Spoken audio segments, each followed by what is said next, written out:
Ceci est un livre audio autogénéré par Google. Introduction. La période sur laquelle portent ces éditoriaux est marquée par deux étapes électorales importantes. Les législatives du 25 juillet 2013 et les présidentielles du 25 avril 2015. Malgré une contestation politique vive, ces consultations se déroulent dans une atmosphère apaisée. La sincérité électorale, la transparence des scrutins aident à cet enracinement de la démocratie. Les partisans de la violence et du jusqu'au-boutisme ont de moins en moins d'adeptes. Sous la conduite sage et mesurée du président Faure Gnassingbé, le Togo, devenu un immense chantier, se transforme rapidement. Respecté dans la sous-région, il retrouve ses marques sur le plan international. Il apporte notamment une aide importante au rétablissement difficile de la sécurité dans la zone sahélienne. Progressivement, un nouvel équilibre institutionnel se forge et le respect du pluralisme et des droits de l'homme progresse avec encore plus d'efficacité. Il reste à imaginer un nouveau système politique alliant dans une juste proportion la continuité et le changement. Édito 2013. Refonder le Togo. 4 janvier 2013. C'est un vaste objectif que le président Faure Gnassingbé a fixé au pays dans son message de Nouvel An. Il s'agit de refonder la société togolaise sur de nouvelles valeurs et de faire du Togo de demain une terre de cohésion, de concorde et de prospérité économique. C'est un objectif d'autant plus ambitieux qu'il se situe dans une Afrique troublée et déchirée. La refondation économique. Les grands investissements déjà engagés, ports, aéroports, routes seront poursuivis et accélérés. Ces investissements majeurs devront à terme permettre de valoriser tout le potentiel du Togo, grand carrefour économique et financier sous-régional, mais aussi fenêtre maritime pour les pays enclavés du Sahel. Le processus de restauration et de densification du réseau routier génère déjà des résultats tangibles. Comme chacun peut le constater, ce processus a contribué à métamorphoser le visage de Lomé, notre belle capitale qui renoue progressivement avec son charme discret d'autrefois. La refondation politique. L'expérience a montré qu'aucun pays n'a réussi, quelles que soient ses potentialités, à amorcer son décollage économique dans une atmosphère de tension permanente. C'est pourquoi le président souhaite poursuivre sans relâche, à travers la négociation et la recherche du compromis, les réformes entreprises, certes dans le respect du pluralisme, mais avec une ferme détermination. Les élections législatives et des élections locales seront organisées à la fin du premier trimestre. Le Togo a l'impérieux devoir de réussir ces élections, afin de poursuivre dans la sérénité les grandes réformes politiques et économiques dont le pays a besoin pour favoriser son ancrage démocratique ainsi que le progrès social. Pour donner toutes les chances à l'épanouissement de la femme togolaise, un projet de loi sera soumis à l'Assemblée nationale à brève échéance, en vue d'instaurer la parité hommes et femmes pour les candidatures aux fonctions électives. L'union et la responsabilité doivent inspirer la population togolaise pour que se développe un État modèle pour toute la région. Le puissant message de Faure, porteur d'une infinie sagesse, doit aider le pays à se rassembler pour construire le meilleur destin pour toutes ses filles et tous ses fils. Contre la pollution par les plastiques. 8 janvier 2013. Les sacs en plastique constituent un véritable fléau écologique. Les terriens utilisent 500 milliards de sacs plastiques par an. Et il faut environ 300 ans pour qu'ils se décomposent. Entre-temps, ils polluent rivières et mers, ils bouchent les caniveaux et les égouts, ils tuent les animaux qui les ingèrent et intoxiquent les humains. Aux Émirats arabes unis, environ la moitié des animaux à bosse périssent des suites de famine causées par la consommation de plastique. En Mauritanie, même problème. Près de 80% des bovins tués aux abattoirs de Nouakchott sont porteurs de sacs plastiques dans leurs panses, a déclaré le ministre mauritanien de l'Environnement. Dès lors, la seule solution reste l'interdiction des sacs en plastique non biodégradables. Le 13 janvier 2012, le gouvernement togolais a décrété la fin de l'utilisation des sacs en plastique. Pour 2013, la Mauritanie et le Mali ont pris une résolution. La production, la commercialisation et l'usage de sachets plastiques sont désormais interdits. Une mesure qui fait de l'Afrique le continent le plus répressif envers ces sacs nocifs pour l'environnement. La Tanzanie, l'Ouganda, l'Afrique du Sud et le Kenya ont d'ores et déjà banni les sachets de petite taille. Plus radicaux, le Rwanda et la Somalie les ont quant à eux totalement interdits. Reste que la mise en œuvre de cette politique d'interdiction est lente. Le lobby des plastiques est puissant, et les habitudes des populations difficiles à modifier. C'est pourquoi les initiatives tendant à recycler les plastiques sont importantes. À Lomé au Togo, l'association ADEL, Aide au développement durable économique local, a créé un atelier de recyclage et de transformation des sachets plastiques en pavés de voirie. Les sacs plastiques sont mélangés à du sable, puis l'ensemble est chauffé progressivement afin d'obtenir une pâte, ensuite refroidie à l'eau. Les premières études montrent que le pavé de Lomé, 6 fois plus résistant qu'un pavé en ciment, a une durée de vie de 12 ans. Il faut également éduquer les populations à respecter l'environnement, pour que cesse l'invasion plastique qui défigure les cités. La fuite des cerveaux africains. 11 janvier 2013. Si les États développés cherchent à freiner l'immigration, ils sont beaucoup moins réticents à recevoir les diplômés étrangers. Ils organisent même des politiques volontaristes d'accueil des cadres. D'après les Nations Unies, l'Égypte a perdu 45 000 scientifiques de haut niveau depuis 1950, et l'Afrique près de 5 millions de diplômés depuis 1990, tandis que 20 000 cadres algériens exercent leur emploi en France. La situation est particulièrement grave en matière médicale. On trouve moins de 15 médecins pour 100 000 habitants en Afrique, contre 380 en France, et la fuite des infirmières prive les médecins des auxiliaires indispensables. Pour combler ces vides, il faut faire appel à des médecins occidentaux particulièrement coûteux. L'Organisation internationale des migrations estime que l'Afrique consacre chaque année 4 milliards de dollars à l'emploi de quelques 100 000 expatriés non africains. Les remèdes sont difficiles à apporter. Ils sont de divers ordres. Il faut assurer le plus souvent possible la formation sur place des spécialistes. Sans nier la richesse de l'apport étranger, il faut éviter l'acculturation qui guette ceux qui séjournent trop longtemps à l'extérieur. Il faut éviter également de raisonner en termes de traitement, car si les salaires sont plus élevés à l'étranger, le coût de la vie y est beaucoup plus fort. Il faut également développer dans l'élite un nationalisme qui la conduise à s'enorgueillir de servir son pays. Rien ne sera possible sans cet attachement à la mère patrie. Il retiendra les cerveaux bien plus que toutes les promesses financières. Le temps de la compassion et le temps de la vérité. 15 janvier 2013.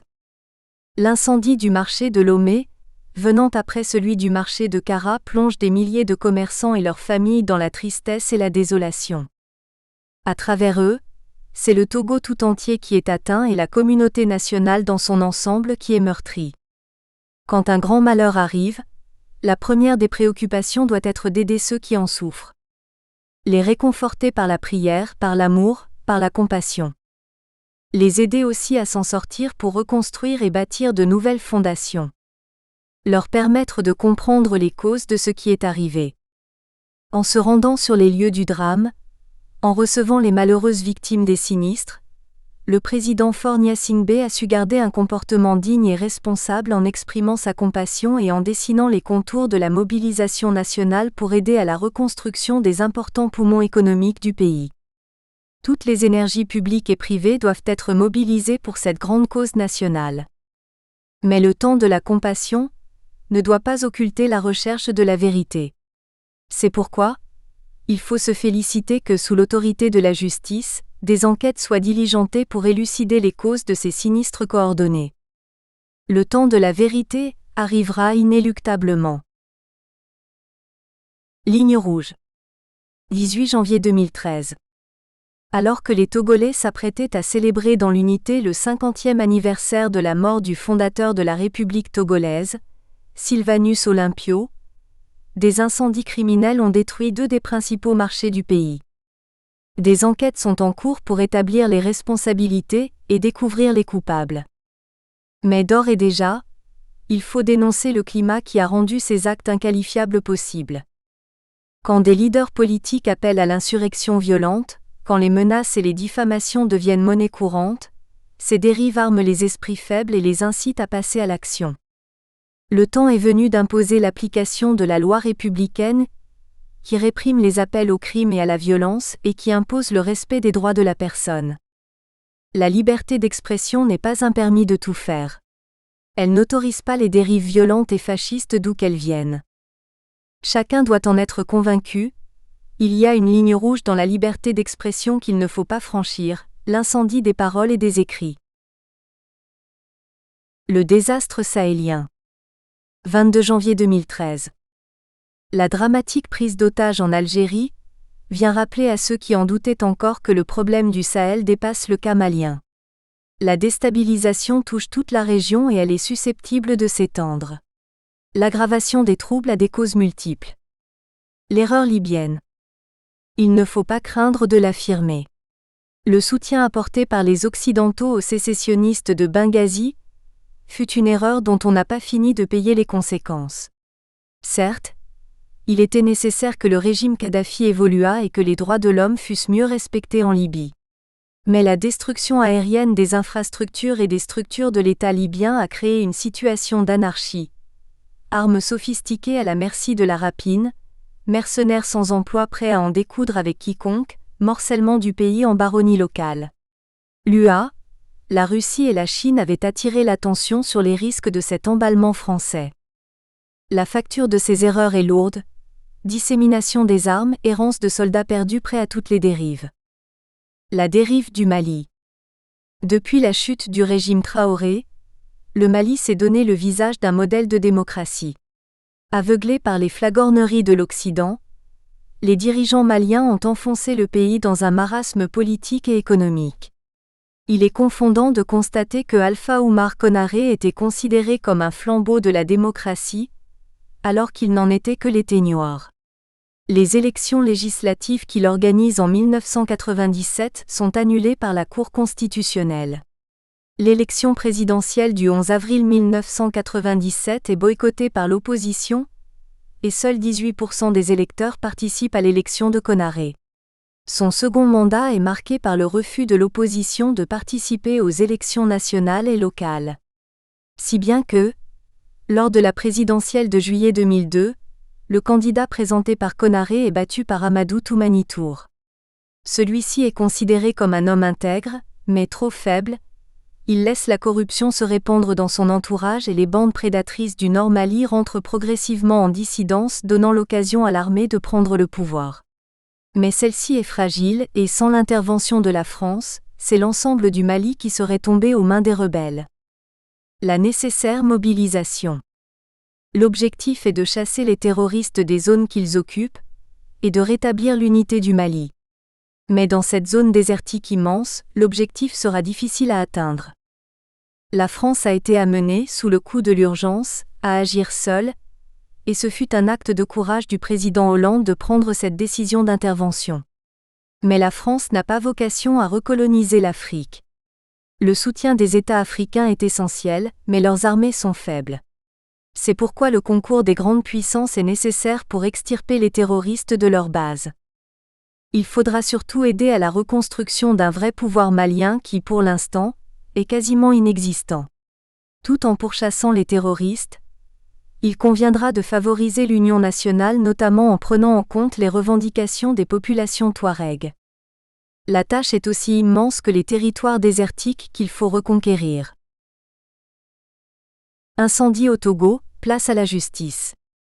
25 janvier 2013. L'incendie des marchés de Kara et de Lomé est un drame national. Il atteint gravement tous les commerçants qui y exerçaient leurs activités. Il porte un grand coup à l'économie nationale en frappant les principaux centres d'échange.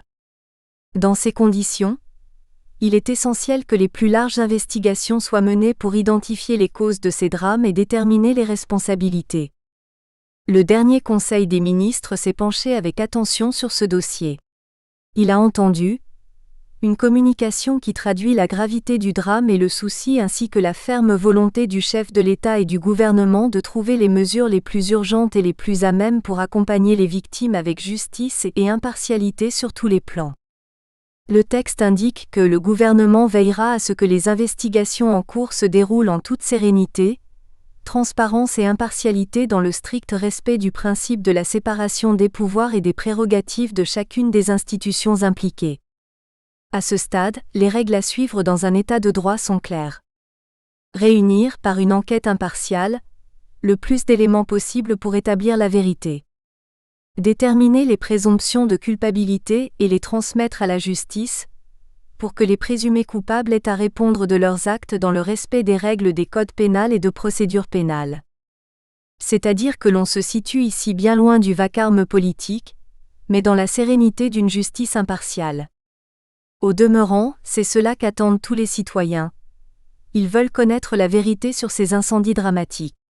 Il faut souhaiter qu'elles puissent se dégager des investigations en cours.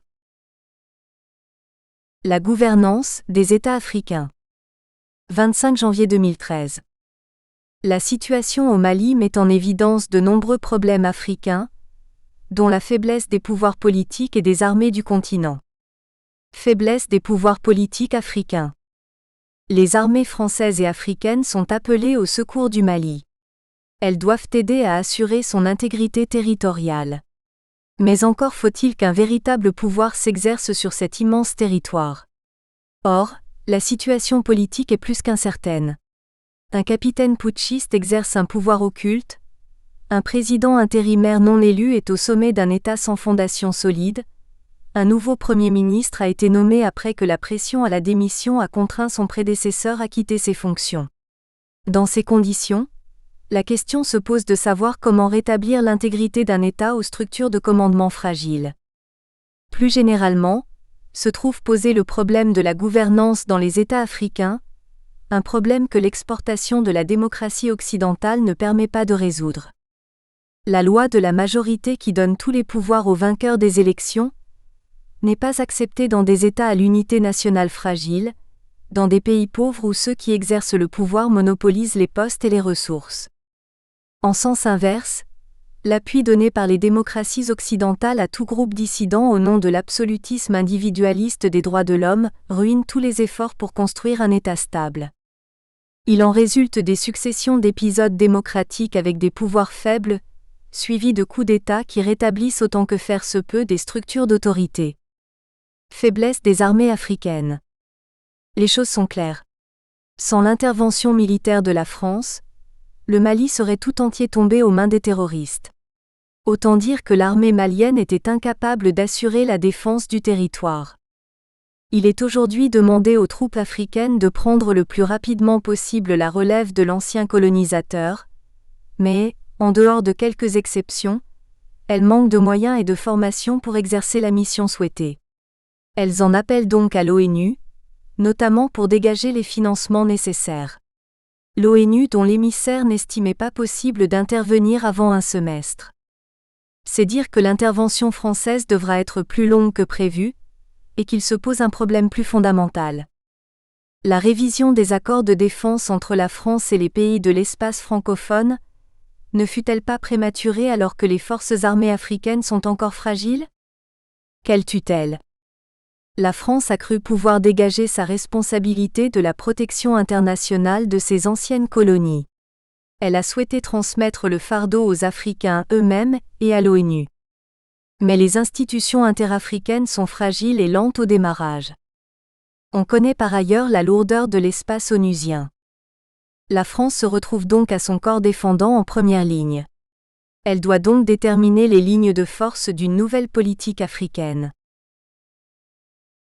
Le Togo qualifié, l'union fait la force. 1er février 2013. La brillante qualification de l'équipe nationale togolaise pour les quarts de finale de la CAN a suscité un grand mouvement d'enthousiasme et de joie dans tout le Togo. Les supporters commençaient à être lassés de cette équipe qui cumulait les avions ratés, les retraits des vedettes et les querelles financières. Les voilà à présent rassurés. Quoi qu'il arrive dans la suite du jeu, et on souhaite que ce soit le meilleur, les footballeurs togolais ont montré qu'ils sont maintenant au niveau des plus grandes équipes. Cette victoire est d'abord celle des joueurs, elle est aussi celle des supporters qui ont encouragé leur chère équipe avec ardeur. Mais il ne faut pas oublier le rôle de catalyseur qu'a joué le chef de l'État Faure Gnassingbé, pour que les querelles s'apaisent et que les joueurs se rassemblent. Une démonstration supplémentaire. Le Togo est fort quand il est uni et que ses talents au lieu de s'exclure se rassemblent. Il faut à présent souhaiter que cette nouvelle image d'un Togo uni et conquérant, tolérant et ouvert se manifeste dans tous les domaines. Le succès est à ce prix. Le chameau de Hollande. 5 février 2013. Fêté à juste raison par le peuple malien, libéré du joug des terroristes grâce à l'armée française, François Hollande s'est vu remettre un jeune chameau en signe de reconnaissance. Ce bruyant présent va devoir se faire une place dans l'univers élyséen, et les commentateurs ne vont pas tarir d'interprétations sur ce singulier présent. Avec humour, le président a déclaré : « Je m'en servirai autant que possible comme moyen de transport. » Nul doute que Cécile Duflot applaudira à cet usage écologique du camélidé. Loin des moteurs à explosion ou hybrides, on imagine quel singulier cortège le chef de l'État formerait juché sur le chamelon entouré de son escorte. Ce serait assurément un joli spectacle, mais il est peu probable que François Hollande accepte de troquer son véhicule de fonction pour un animal à 4 pattes. On pourrait alors songer à remettre cet animal au ministre de l'Intérieur ou à celui des Armées, pour les assister dans leur délicate mission de maintien de l'ordre.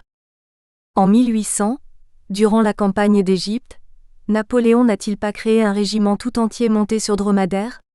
Plus proche de nous, le contrôle des frontières avant l'indépendance de Djibouti était assuré par le groupement nomade autonome qui utilisait des dromadaires. En Mauritanie, le contrôle des régions les plus reculées est assuré par une formation militaire dotée de dromadaires.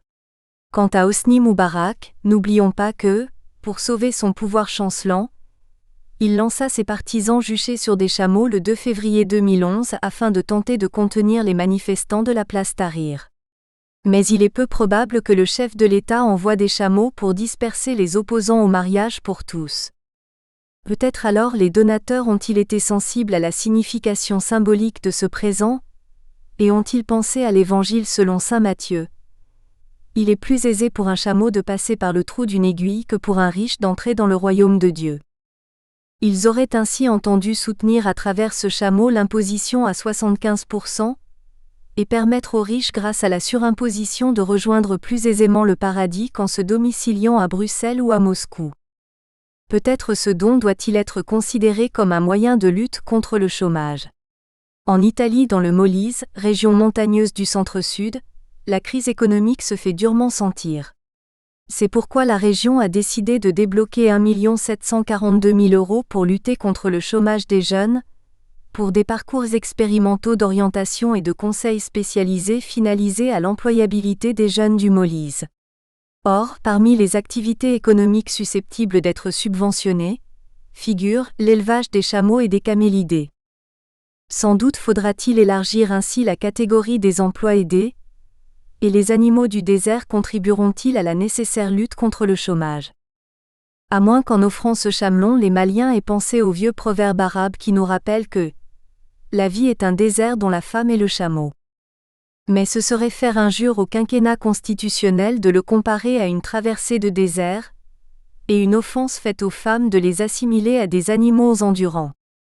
Je pense en définitive que les Maliens ont voulu rappeler qu'exercer le pouvoir en ces temps difficiles exige une résistance à toute épreuve comme celle dont fait preuve le chameau dans les plus terribles tempêtes de sable. Le Mali sous protection de l'ONU. 12 février 2013. L'intervention française au Mali est une phase temporaire. Elle est destinée à permettre le déploiement des forces africaines, dans le cadre de l'ONU. La France en première ligne.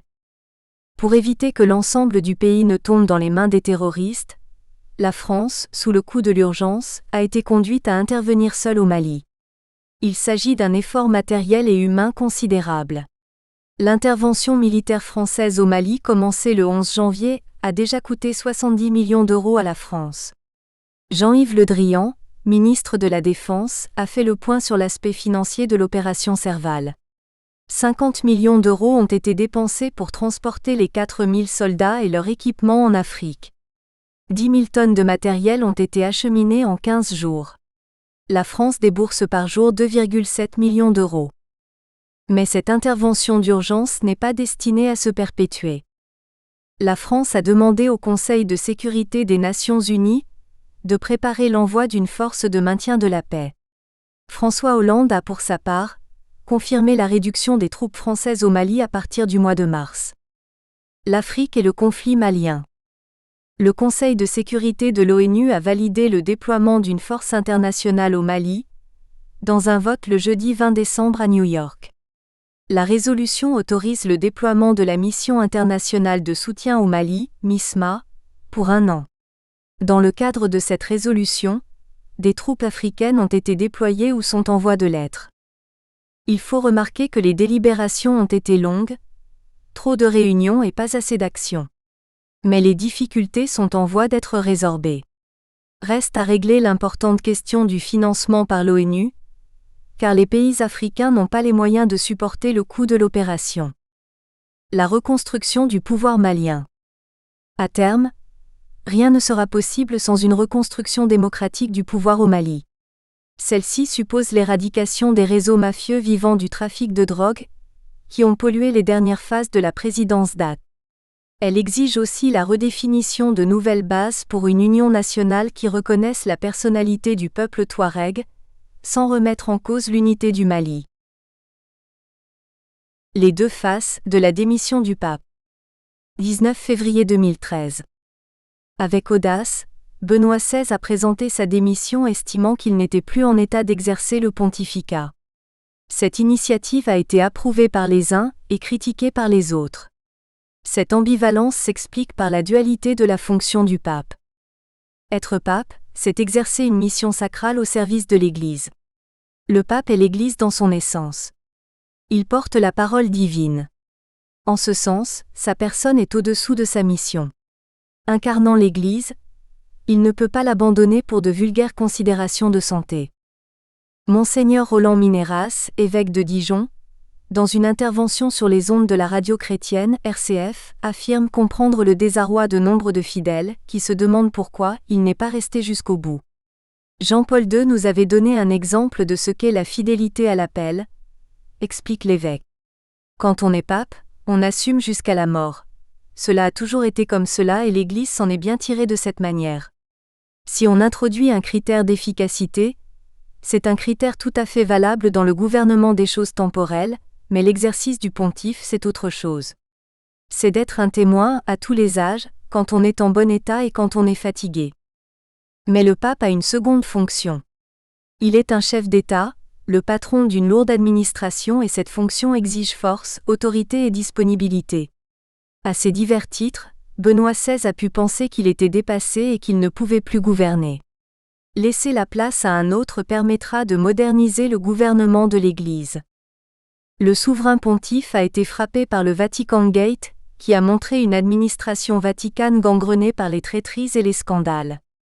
Dans son homélie lors de la dernière messe publique qu'il a célébrée, le pape a clairement exprimé combien il avait été touché par cette crise.